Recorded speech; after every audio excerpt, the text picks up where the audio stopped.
Hey, what's up, guys? It's Bart Hansen here for TCH Live and Crush Live Poker, and this is Bart's Take. We're going to be doing an analyzation of hands every week on this channel from TCH Live Play.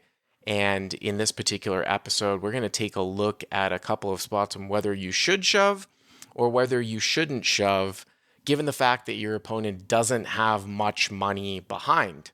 So in this particular episode, we're actually going to get to see a little bit of me as well, as I'm going to be in one of the featured hands here. Now, in this particular night, Wes Cutshall had actually come up and commentated on the night.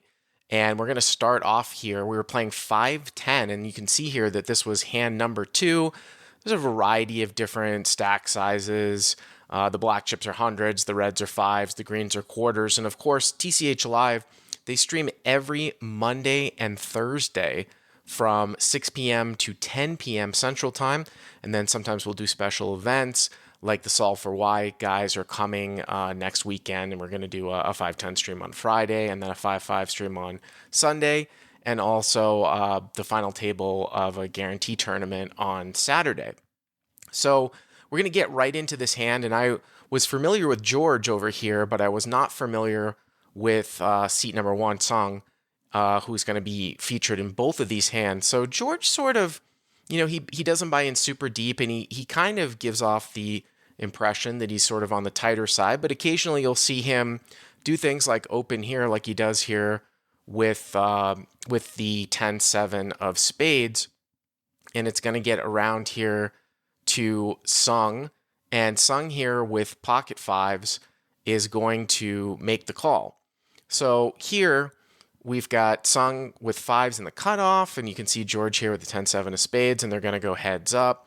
I think calling here with fives in the cutoff is probably fine. Sometimes you could fold early position, if you were in +1, under the gun raised, but Sung's, he's pretty close to the button. I think button is a clear call, and I don't really have a problem too much with this call. They're not super deep, but he certainly can make, about 30 or 40 times the raise size. So he makes the call here with the small pocket pair, and we go to the flop, and the pot's $85, and here we go. We got a set of fives here, and George has a gut shot here to an 8 with 10-7, no backdoor spade draw.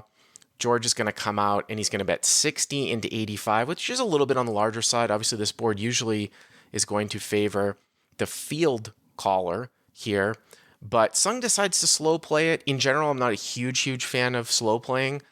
Usually I like to raise right away, but heads up in position, obviously you can throw in some calls here as well. You're going to be calling with most of your jacks, but you certainly can have some raises here like Queen 10 suited, with the backdoor, 10-8, things like that. But Sung decides to make the call here with bottom set as a little bit of a slow play. And the pot's $205, and we are going to get a gin turn card here in the form of an 8.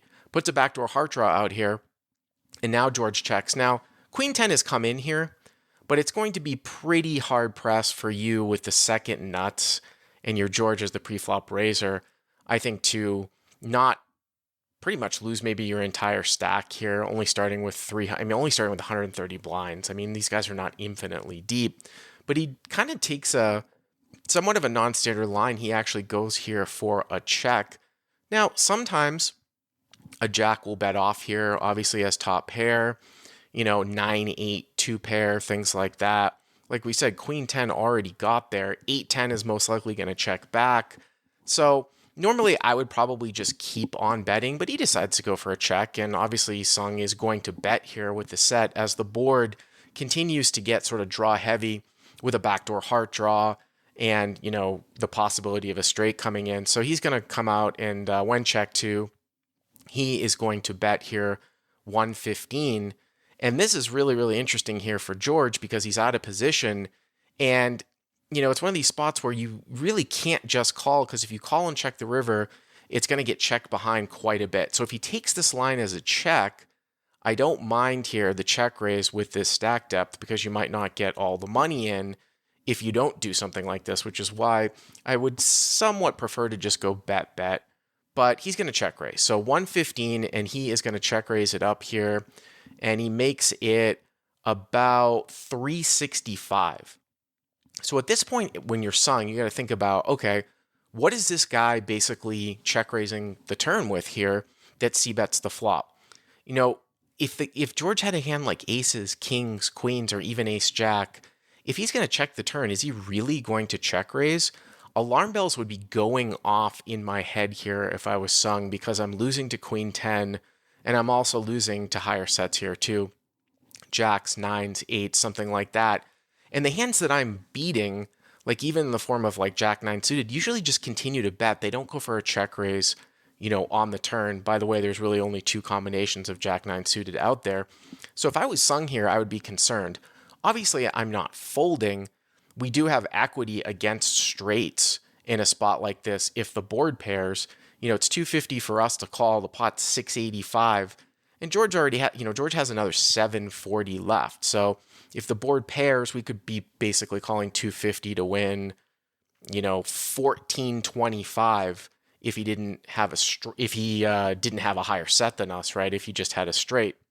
So I think at this point, this is a pretty standard just call here. I think that probably shoving back is a little bit of an overplay, especially against somebody that knows what's going on. You just don't see somebody really check raise the turn here with an overpair. And if you were playing this sort of as a slow play, again, like where you thought that you had the nuts, it's pretty obvious that the player is going to get the money in right now. There's so many action card killers out there. If you were just going to go with it, I don't mind just shipping back right now. So he makes the call. And again, this is how I would probably play this too. I would call here when I get check raised on the turn, even from the pre-flop raiser, with basically what is bottom set now. So the pot's 935. George has basically little under a pot size bet left, and the river's a 3. It's the biggest blank in the world, so sung doesn't improve. It doesn't change the texture of the board whatsoever. And now George here is going to make a large bet, but he's going to keep some behind here as well. So he's going to come out and he's going to bet the river, and he's going to bet maybe 2/3 to 3/4 of his stack. Again, the pot is 935 and he has 740 left.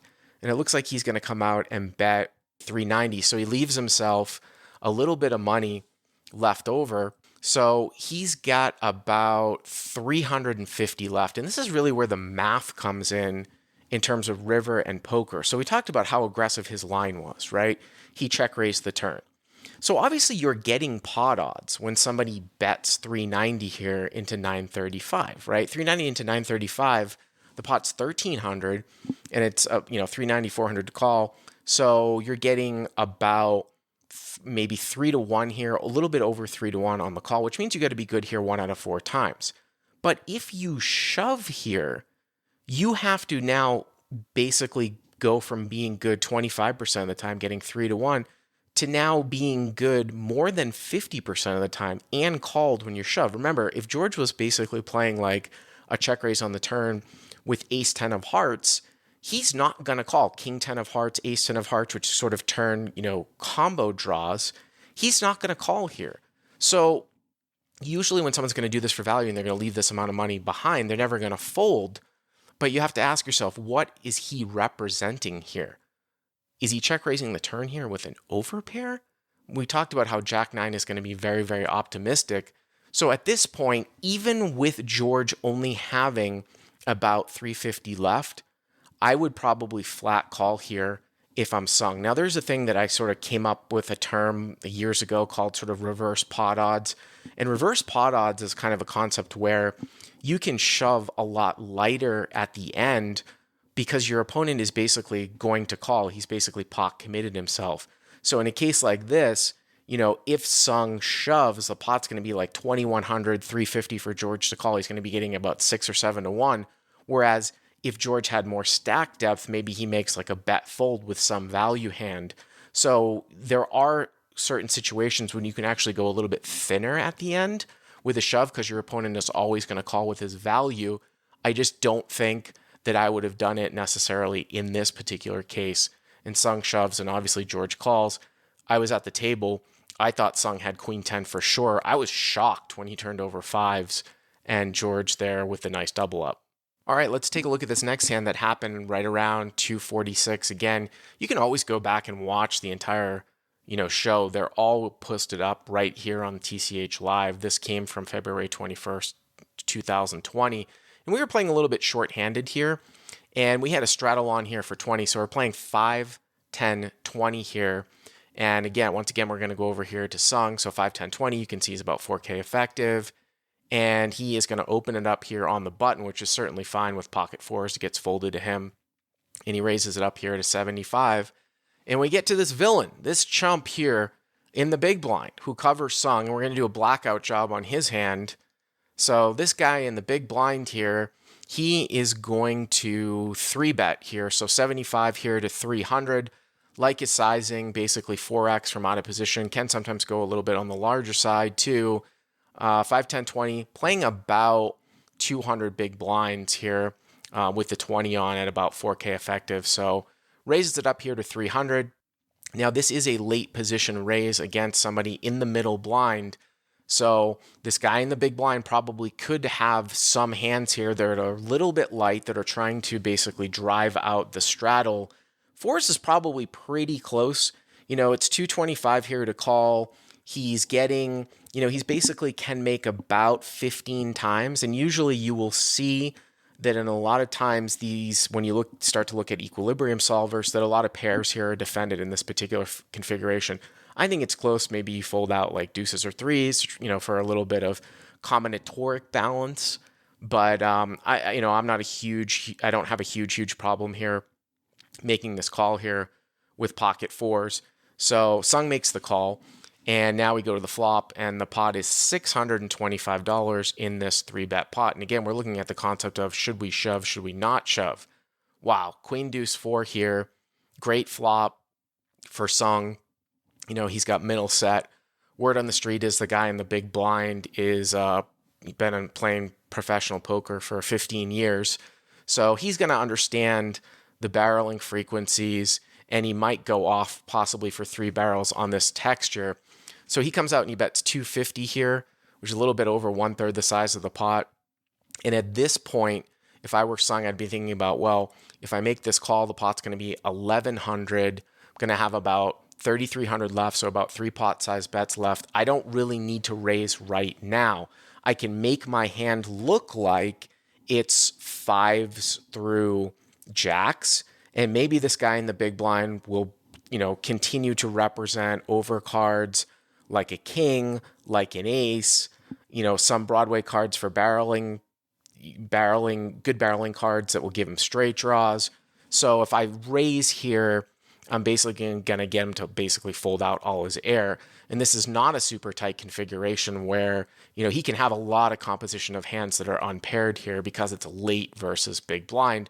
So I think in this particular spot, I would be much, much more apt to call against a good player for a little bit of balance so that the player can barrel me off. And when I do call in a similar configuration later on down the line, he knows that he can't just liberally continue to barrel me off just because I'm calling, whereas I'm raising with all my good hands. That would be very, very unbalanced.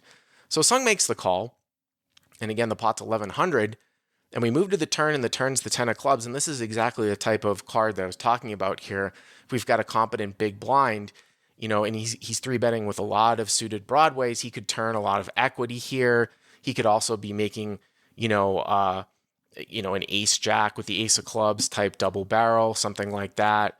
So I think at this point, it's a good thing that if we're Sung, it's very fortunate that we get this turn card. And the big blind comes out and he's going to bet 800. So a pretty big bet here. And again, I would be doing the math here. If I call, the pot's going to be 2,700 and I'm going to have about 2,500 left. So I've got about 1 pot size bet left, if I just call. And will that give the opportunity for the guy to basically barrel off? Now, we could raise here, obviously 2, but that will get him to fold out like ace king, ace jack, if he's barreling with ace 5. So we want to maybe make it look like, again, we're holding on with a queen. We're still holding on, with something that is not super strong. So give him the opportunity to barrel once again.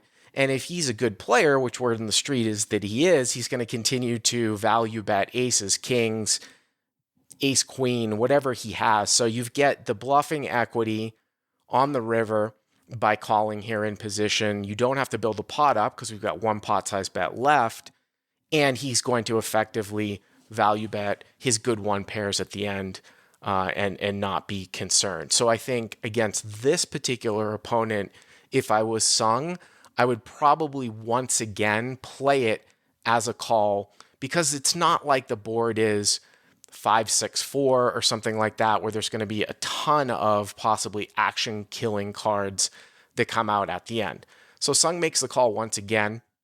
Now, again, he's got just under a pot size bet left, and we roll the river, and the river is a beautiful card for us with force full. It's a 10, and the reason why it's a beautiful card for us is because our opponent here in the big blind will continue to bet over pairs here very, very easily, and he very well might run 3 barrels with an ace-5, with an ace-jack, with an ace-king, trying to basically put us to the test with like queen-jack, king-queen, something like that in live poker.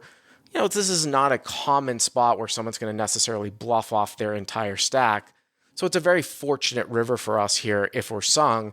And if our opponent does bet, it's a great, great thing. So with the pot being 2,700, our opponent in the big blind thinks about it for a while and is finally going to put out here a bet that is about half the size of the pot. He's going to come out and bet about 1,300, which is absolutely, like I said, glorious for us because once again, we're going to see reverse pot odds. And it's reverse pot odds off of our stack. So our opponent comes out and actually bets 1,400 here. So if you look at this, if we call the pot's 55, we only have 1,100 left.